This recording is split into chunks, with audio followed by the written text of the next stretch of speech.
আমি কেন ঘুষ দিতে যাব?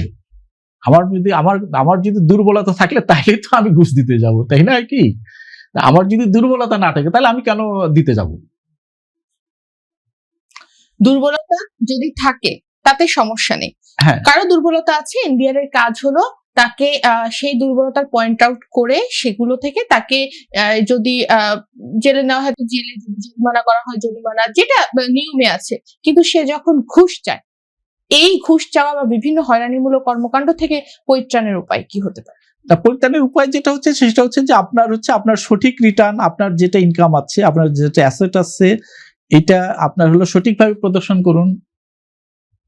আপনার হলো যে আমি যদি সঠিকভাবে আমার হলো ট্যাক্স রিটার্ন আমি সাবমিশন করি প্রপার ইনফরমেশন দিয়ে, সে তো অলরেডি প্রপার ইনফরমেশন দেয় নাই, সে তো অলরেডি নিজেই ফল্টে আছে, ফল্টে আছে বলে তো সে ঘুষ দিতে যাচ্ছে। কিন্তু কথা হচ্ছে আমাদের তো এই ঘুষ আমি যদি মনে করি যে না আমি আমার হলো এখন হলো যে আপনার হলো আসছে হচ্ছে 50 লাখ টাকা 20 লাখ টাকা আমার হলো ট্যাক্স আসছে, আমি যদি এখন চিন্তা করি যে আমি 20 লাখ টাকা দিয়ে দিই, অসুবিধা নেই তো, দিয়ে দিলে ঘুষের তো প্রয়োজন আসে না, বা এটা কেউ প্র্যাকটিস করতে পারবে না।